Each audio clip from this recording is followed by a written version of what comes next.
Hi, everyone. Welcome back to another episode of Ortho Thrive. Today, we're talking to Lacy Edney. She's the founder of Go Italianissimo. She's created a way to have an unforgettable Italian experience and get your CE credits at the same time. She's going to tell us all about it. If you've been thinking about traveling and writing it off, this is a great option for you, so stay tuned.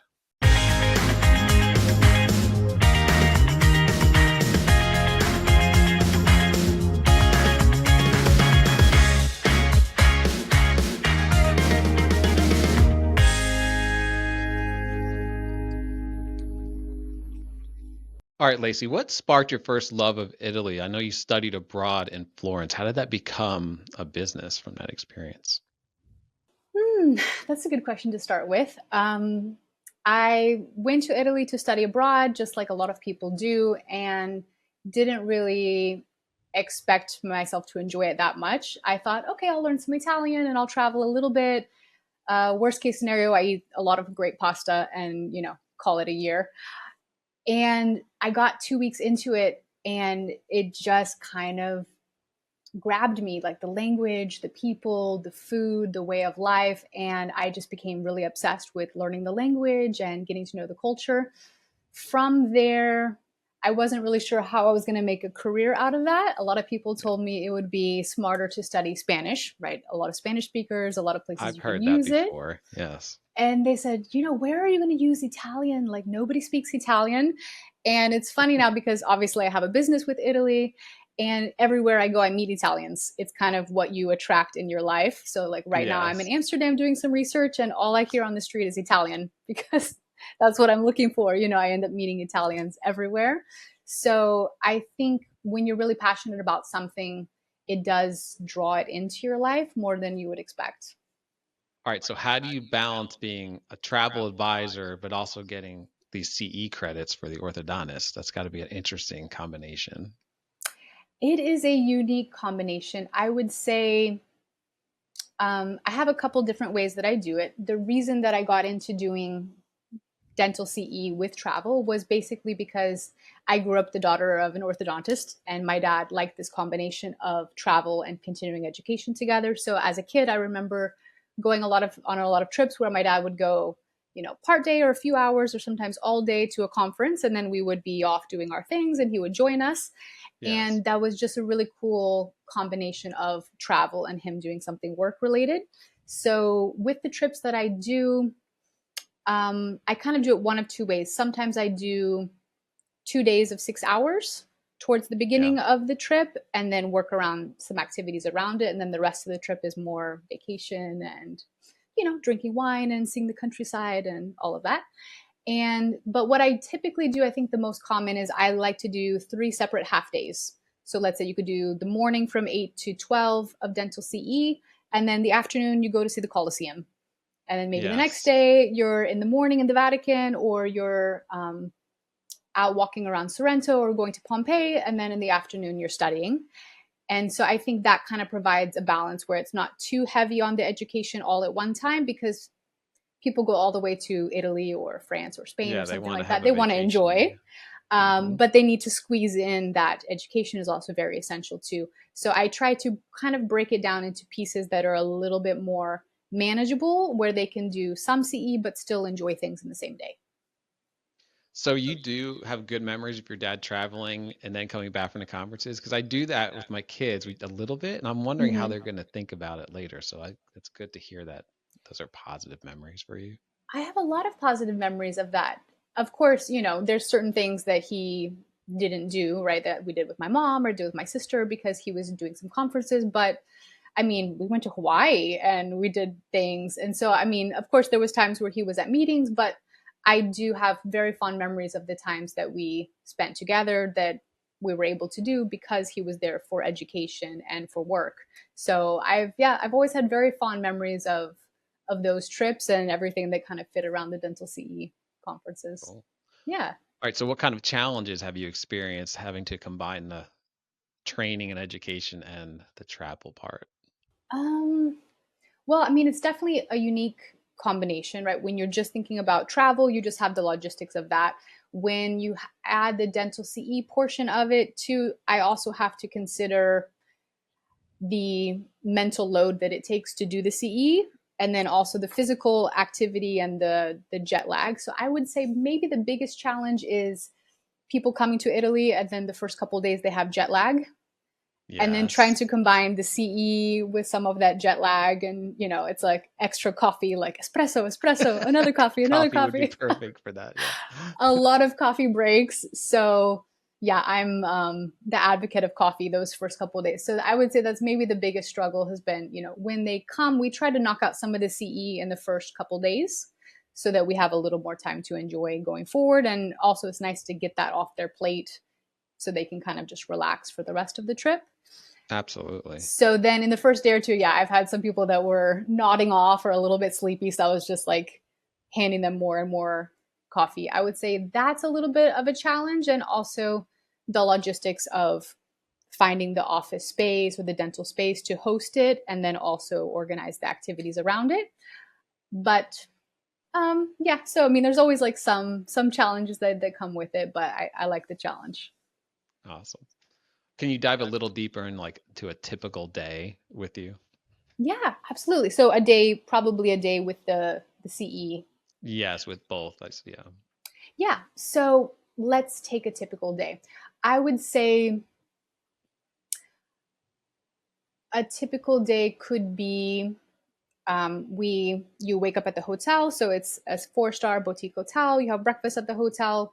Then we take a private transfer to the dental office.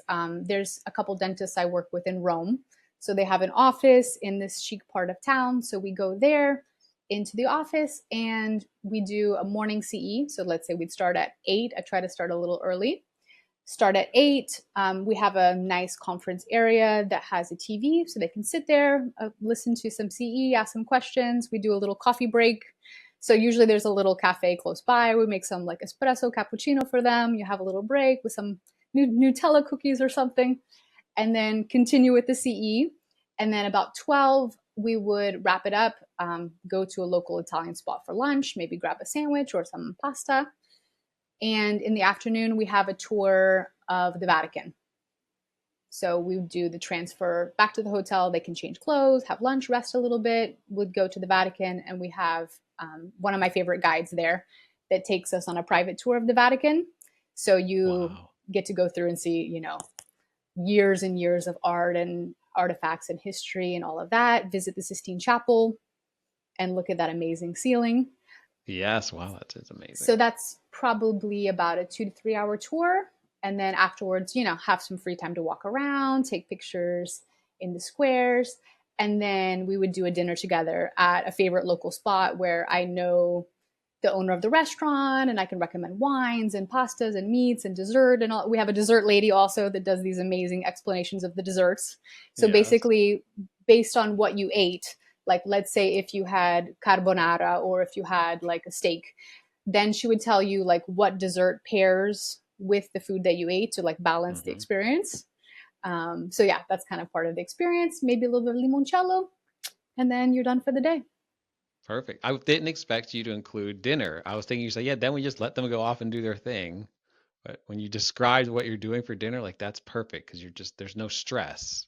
You're just there to experience it. That's amazing. Yeah. So I usually include I do about a half and half. So I include half the dinners Yeah, in the trip, and then I half the dinners are on your own where they can, wander, or you can have a light dinner, romantic dinner, whatever you want to do. for But I sure. I do like to include some of the dinners because I have favorite spots that give you that unique experience. And also sometimes after a long day, right, of CE and touring, the last thing you want to do is like get lost on the way to dinner. I totally agree. And my wife wouldn't want me to be like, hey, what do you want to go? I don't know. We're in the middle, we're in another country. I have no idea. So just the knowledge that you're giving is huge, especially after your brain would be pretty tired at that point, I would think. Yeah, exactly. So some dinner and some relaxation helps to balance with all that.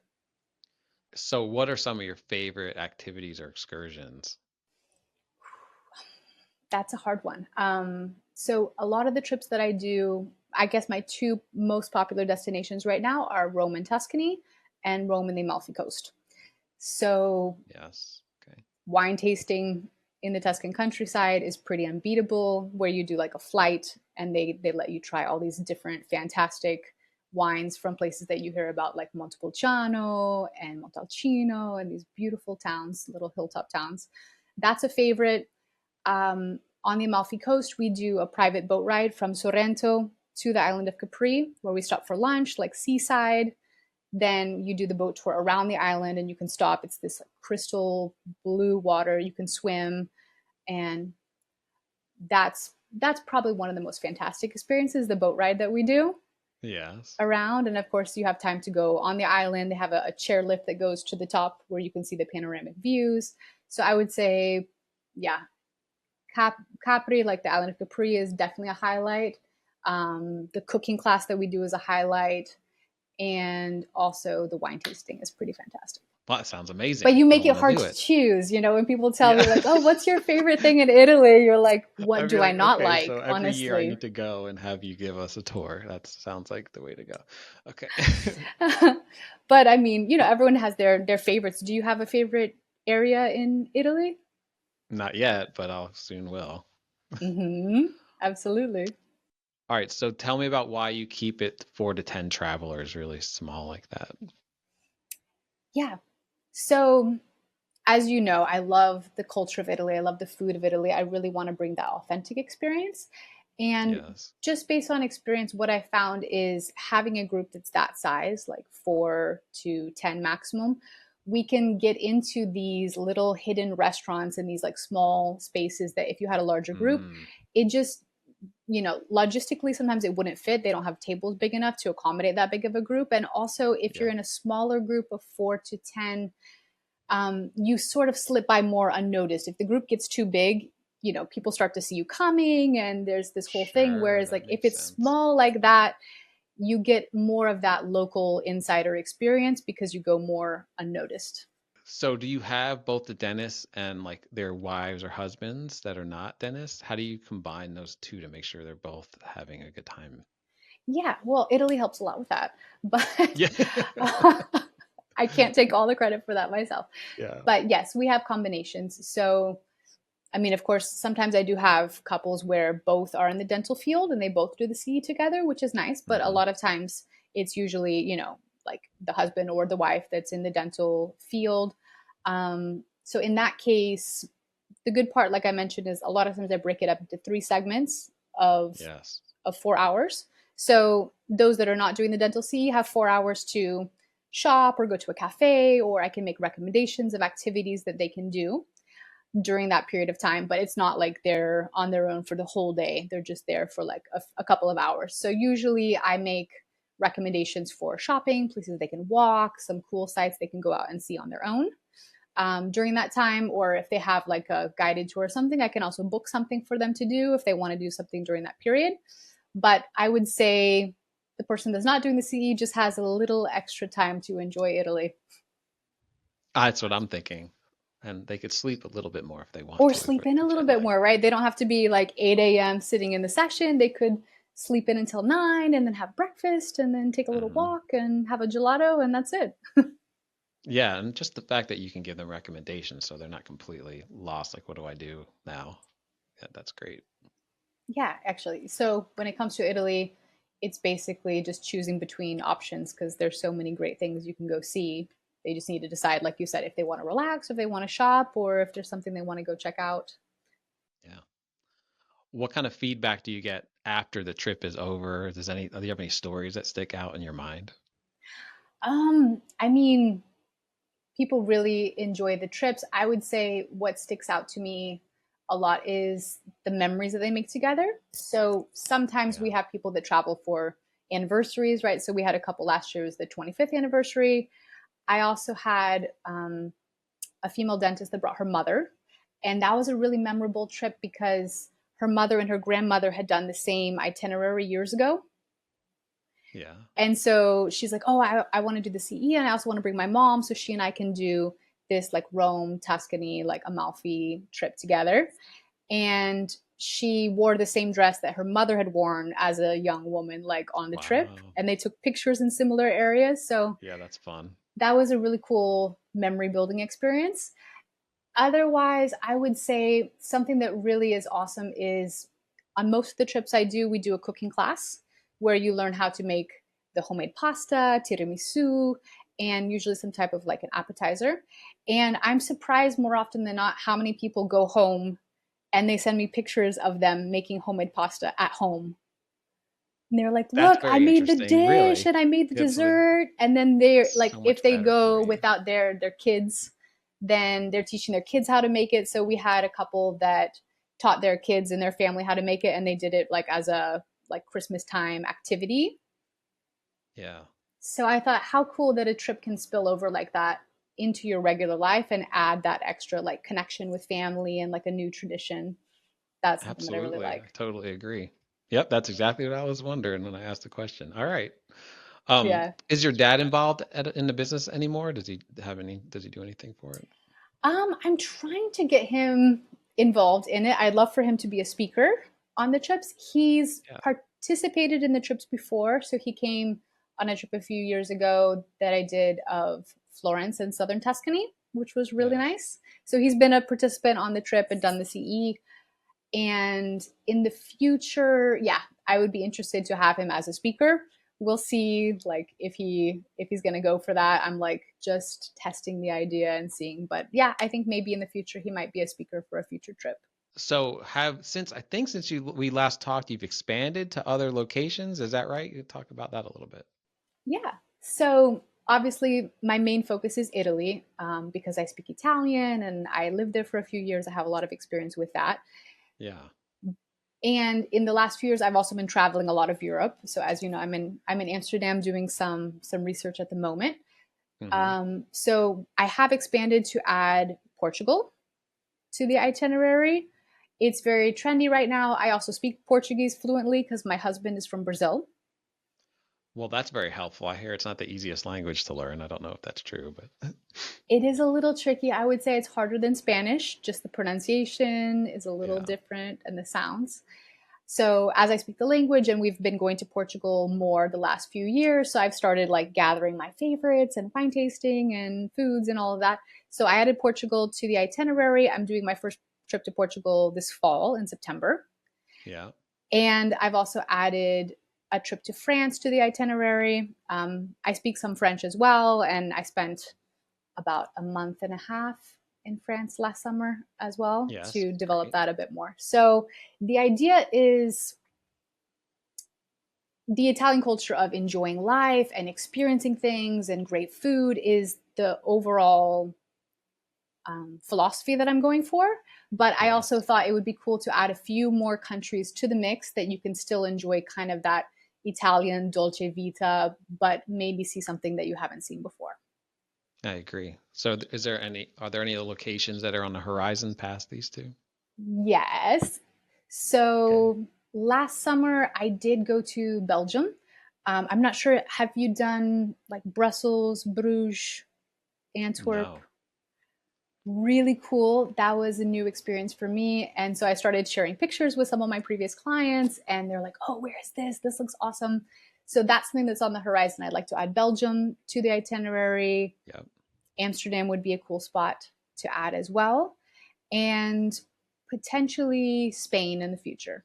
Spain. Yeah. Oh, those are all great places that I'd like to see. Something else that I haven't done yet, but would also be a natural fit, would be Brazil. Brazil, really? Yeah. There's a big conference there this year. I was thinking of going and making that a trip as well. When is the It's a, conference in Brazil? I think it's in October or September. It's supposed like I was talking to a doctor AO and they said it's a huge conference and it's all orthodontists. I was like, oh, yeah, it'd be a good reason to go over there. Yeah. I mean, again, work and pleasure, right? Work Yeah, and business. exactly. Yeah, that would be a great idea. So I haven't touched on that too much, but I mean, obviously my husband's from Brazil. I speak Portuguese. I lived there for a year in Rio. Yeah. Yeah.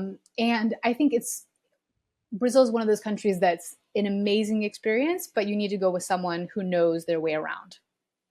Yes, I would definitely feel a lot more comfortable with if I knew someone that had been there or lives there or something. Hmm. Yeah, exactly. Because there's so many amazing things to experience. but you just need to be careful about certain things. So as long as you kind of like manage like where you're going and a few Hmm. particular things, you have like a fantastic time. So That that makes would sense. be on the horizon, maybe like in the next couple of years. All right, so what would you say to a dentist orthodontist who's never been on a CE trip like this before and they're thinking about it? I would say, I mean, from my perspective, it's kind of a no brainer. Like you want to go on vacation with your significant other or maybe with your Mm. family, and you want to get the CE credits. I would say for someone who owns their own business and is looking for the tax write off or for the deductions, it's kind of a perfect pair of taking a trip and getting some of your business things taken care of at the same time. So I think it's a really nice combination. The reason why I've kind of got into doing that for my trips is I know there are some dental CEs. A lot of them are around cruises, which I think a cruise can be definitely a great experience, but it limits you a little bit on how much you can see of the country just because you have a few hours off the boat every day. But I would say, like, Yes, regardless of having whether done a you go cruise, on a I cruise totally or do one of agree. my trips, or, yeah, Yeah. how was your cruise experience? It was fun, and I went on all the excursions to get off the boat, and but it's exactly like you're saying, you don't really get a chance to be immersed in the culture at all. You just like, you know, and you feel like you're seeing a very small window of the country that they want you to see, so it doesn't feel authentic at all. Mm-hmm. I would say one of the other things you kind of miss out on is dinner and the evening portion Yeah, because you that have to makes a be lot of back on the sense. boat like by a certain, a lot of times you have to be back on the boat by like 4:30, 5, something like that before the for the boat to leave. And I do feel like one of the best things, I mean, about Italy, a lot of the countries in Europe is that dinner culture of like having a glass of wine, having dinner, enjoying the whole evening, and then Yes, with the cruise you kind of miss out on that portion of the day. I would have never thought of that one. That's interesting. Yeah. And again, you know, cruises definitely have that part that's like relaxing and things are taken care of for you. But like you said, it's just a little sampling, like a small, limited time sampling of the different things you can see. Mhm. So that's why I think the doing it on land where you can stay in the places and go to dinner and like have the full experience and also do this dental C is a great option. I feel like a lot of people are just finding out about this idea of doing travel and dental CE together. Some of the dentists that find me are like, wow, I wish I had found you a few years ago. I had no idea about this, but this is so Mm. great because these are all places that I want to go. And how cool to be able to write a portion of it off because I need to do, you know, my education anyways. And then I do want to travel. So, yeah, I've found recently people have been starting to hear about it from maybe another orthodontist or another dentist that did something like that, and then they just kind of like opens their mind to, oh yeah, maybe I should look into that and see what there is. So I would say if you haven't tried it, it's definitely worth looking into, especially if you want to travel. I think it's a really unique opportunity. Great. So, do you personally have a favorite Italian city? Yeah, yes and no. I mean, Of this is like the hardest question for me because there's so course, many I cities imagine. that I really like. I'm kind of between two at the minute. Yeah, Florence has been my favorite from the beginning because that's where I studied, and sure. it's you know idyllic. It has the architecture. It's got great wine. It's got great food. It's beautiful. So that's kind of a favorite of mine since the beginning because it's where I studied. But I really love Sorrento in the Okay. south. So it's a Yes. little town along the coastline, like off the coast of Naples, and it's right on the Amalfi Coast. So you can go to Capri, you can visit Pompeii, but it's just a really cute town that has these amazing views, great shopping, very walkable. And I found that the more I've been taking my clients there, that's one of the highlights of the trip for them. And so when it's like the day to leave Sorrento, they're like, "Do we have to go? Like, could we just stay one more day?" Yeah. And I myself start feeling the same thing that like I love being there, and when I have to leave I'm always like, oh man, life is so good here. So I would have to say that kind of like tugs on me as being my new favorite now. Yeah. All right. Is there a must-have foodie indulgence that you would say when you're there to make sure someone for experiences? for Italy or Italy, yes. Man, there's a lot. How much time do you have? It's all about the food, right? That's my understanding, at A least. lot of it, I mean, you could go just for the food and have a fantastic time, even if you don't like look into the art or the architecture at all. I would say, I mean, I have kind of must try experiences for each area, but I would say if you're in Rome, you've got to try carbonara, the pasta that's made with the eggs and the bacon. I know it sounds weird, but it's fantastic. All right. That's Yeah. like my top dish for Rome. I eat it every time that I'm there. It's really delicious. If you go to the Amalfi Coast, like Sorrento, Positano, Capri, any of those, anything with lemons is fantastic. Okay, that's interesting. Okay. So they do a lot of lemon gelato, limoncello, the little after dinner liqueur, any kind of seafood with lemons. They have these enormous lemons. They have different sizes of lemons, but they have Yeah. lemon groves everywhere, and the lemons are really delicious. So, yeah, anything with lemons, you can't go wrong. If you go to Tuscany, I mean, I would say any of the like red sauce dishes or the steak that they have, like chianina steak and red wine is really fantastic. Gotcha.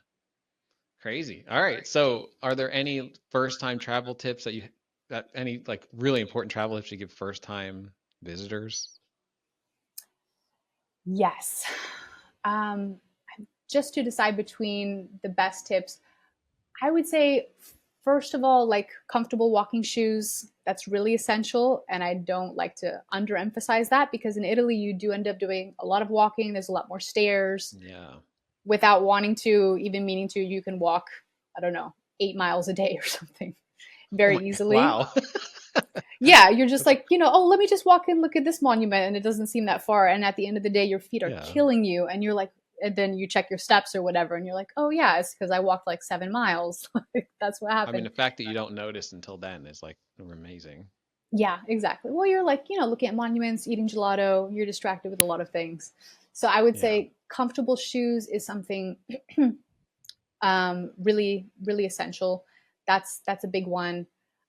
Another kind of, as far as currency, I tell some people to exchange money in advance if they're worried about that. A lot of times, I just recommend taking your debit card and you just directly withdraw in euros.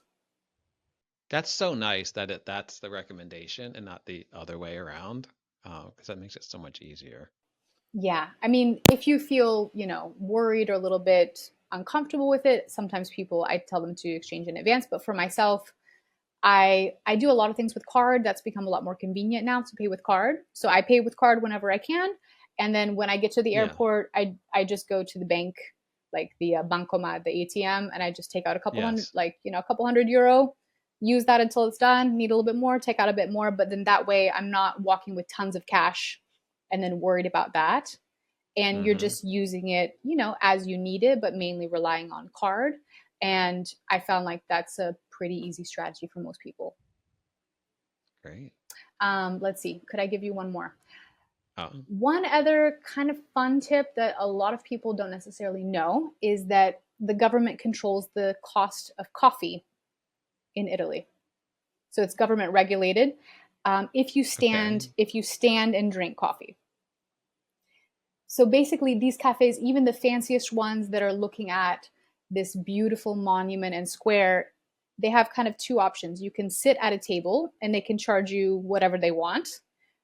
But if you order and you drink that same coffee standing at the kind of like higher bar stool or bar Yes. table, that's a government controlled price. So you could be at a simple coffee shop or the most fancy coffee shop and you're going to pay the same. What?